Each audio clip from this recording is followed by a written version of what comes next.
Bismillahirrahmanirrahim. Mwiriwe neza nongeye kubasuhuza abantu munteze amatwi kandi nongeye kubashimira. Muri ab'igikundiro, muri ab'umumaro, mbanje kubifuriza amahoro n'imigisha by'Imana ko bibabaho, kandi ikindi nuko mbifurije ko ibintu mwaba murimo byose byagenda neza, Imana ikabagurira inzira, ikabacira inzira, ibintu bikaba amahoro bikagenda neza. Uyu munsi wa none ndashaka ko dutangirana no kurebera ku kintu abantu benshi bumva ko ari ikibazo gikomeye cyane. Ikibazo cyo kubura ibitotsi, ikibazo cyo gusinzira. Ariko ikintu cya mbere nibaza, ese wowe ubwawe waba uzi impamvu ituma udasinzira? Mbere yo kukubwira umuti wacyo, banza umenye ikibazo, umenye igitera ikibazo, ubundi nurangiza umenye ko ikibazo cyacyo. Iyo umenye ikibazo n'ikigitera, ugatera n'indi ntambwe yo gushaka igisubizo, ikibazo kirakemuka. Icya mbere nuko abantu benshi twirirwa ku rumuri rw'amamashini dukoresha, rw'amatelefoni dukoresha, ikibazo cy'urumuri rw'izuba twiriweho, ikibazo cy'umunaniro n'amastress twiriwe dutekereza ibintu byinshi bitandukanye, twiriwe dutekereza byinshi, dukora byinshi, twahuye na byinshi. Ariko mu kuri ikiba gikomeye nuko tugomba gukora tugataha tukagira n'umwanya wo kuruhuka. Abantu benshi twirirwa na za telefone, kamere kuri telefone. Nimba nirwanye telefone nitaba amatelefone menshi atandukanye, hari abo twavuganye neza, hari abo twavuganye nabi, hari abo nakubye tutanigeze tuvugana, icyo nacyo ni ikibazo. Hari igihe ntaha rero bya bindi bikankurikirana, cyangwa nashaka kubihunga nkigira kuri YouTube, Instagram, TikTok, Facebook, Twitter, cyangwa izindi mbuga nkoranyambaga dukunda, ariko icyo duhuriraho twese nuko dukunda ama social media. Nutazikunda akagira ikindi kintu kimutwara, ugasanga atwarwa n'imipira, yirwana amafilme, akareba cyane televiziyo. Rero iyo agace kamwe mu byo warebaga karangiye, ujya ku kandi, ugakomeza scrolling, ntabwo birangira. Ibyo bintu urimo scrolling, hari abafite amasaha ya mu gitondo bo batangiye kubishyiraho. Wowe uzi ko ugiye kubirangiza, ariko hari abandi bari gushyiraho ibindi, ahubwo uri kubitangira. Rero ufata akanya witegeke ngo nimba ngeze mu rugo izi saha, iyi minota niyo mara nkora ibi, ndakaraba, ndateka, ndategura ibyo kurya, cyangwa simbitegura, ndaganira n'abavandimwe, ndaganira n'umuryango, ndaganira n'abana, cyangwa nimba nanibana, ubwanjye ndicara nitekerezeho, nkora utu turangira mu masaha ya n'aya, ejo akazi nzagatangira aya masaha ya n'aya. Wigenera amasaha ashoboka yo gusinzira. Byaba byiza ugasinzira amasaha nk'umunani, nk'uko byateganyijwe ko ariyo masaha mazima nibura umuntu agomba gusinziriraho. Icya kabiri, banza urebe neza ko ibyo bintu biri kugutinza gusinzira ari iby'umumaro. Ese nimba n'urugero akazi gaciriritse ko gukora, wenda gukora n'abafundi, kano kazi twita ngo nakubuyede, nakubukarani, aka kazi tuvuga gaciriritse kadusaba imbaraga. Niba kadusaba imbaraga rero kadusaba no kuruhuka.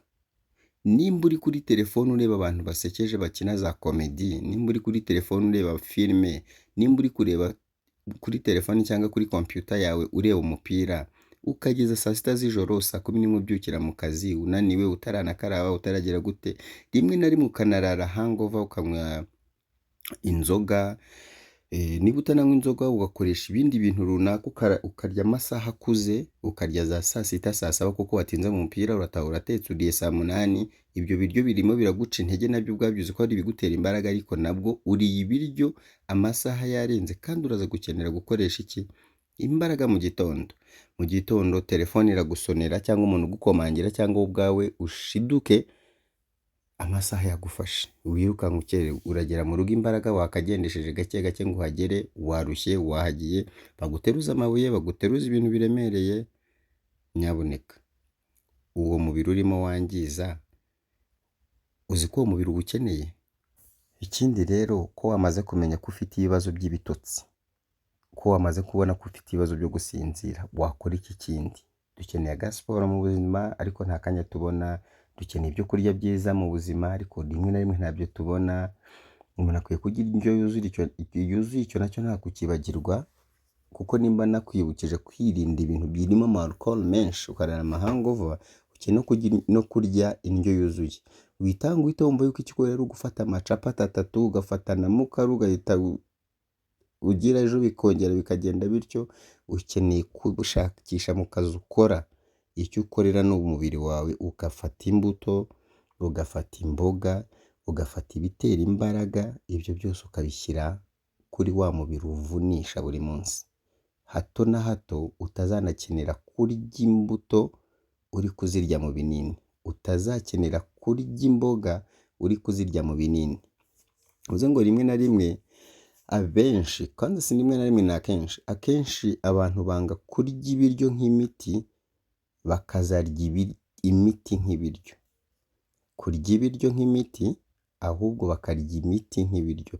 Bivuze ngo iyo wanze kurya imbuto, imboga n'ibitera imbaraga n'ibirinda indwara kugira ngo nibura ugire ubuzima bwiza, wisanga uri kurya imiti myinshi kugira ngo ugire ubuzima bwiza. Rero ntitube mu bantu bafata imiti ngo ibabere ibiryo, ahubwo dufata abantu bafata ibiryo bikababera imiti.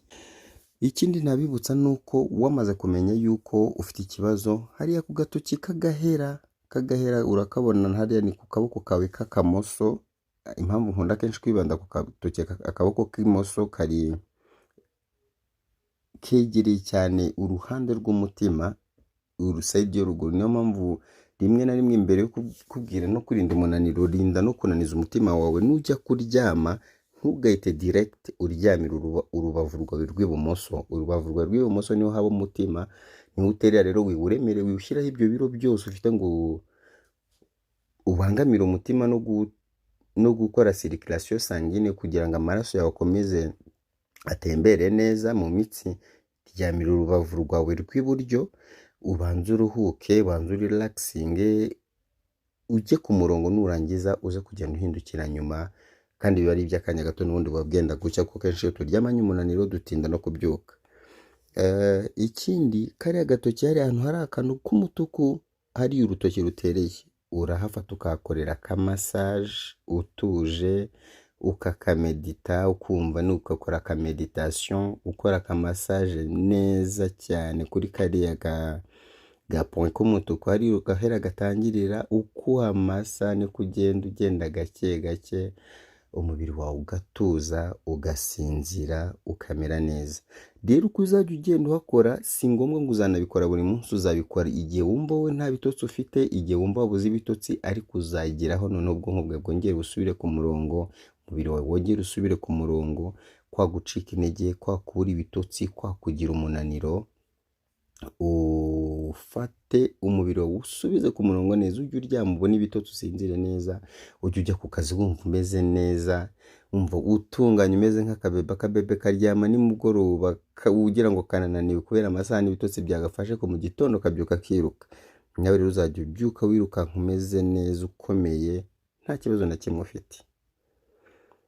Ubwo rero icyo nagira ngo mbafashe uyu munsi ni ukugira ngo tumenye ubuzima, twakora iki kugira ngo nibura turuhuke, tumere neza, tubone n'ibitotsi.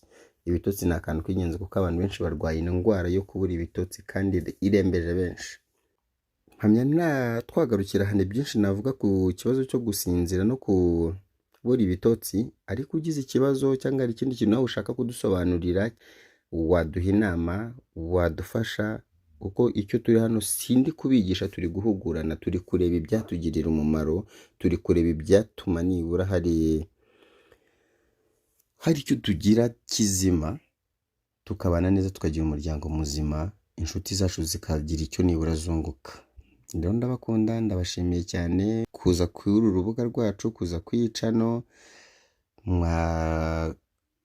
mwakiyabonesha, mwakora subscribe, mwatera like, mwatera na commentaire. Sindi mu bantu banga umuntu mwunganira, inyunganizi yawe iyo ari yo yose uba ari ubufasha, kuko ugize ikibazo watubaza tukagikoraho, ufite igisubizo watubwira nacyo tukacyumva, natwe tuguteza amatwi, tuguteza amaso. N'abantu benshi bazabibona, n'abantu benshi baba babireba, tukabana tukamerana neza.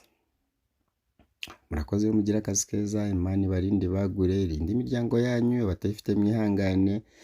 abadafite ibyo kurya n'ibyo kunywa mwese mukomere bizagenda neza hamwe n'Imana, mbifurije amahoro. Bye.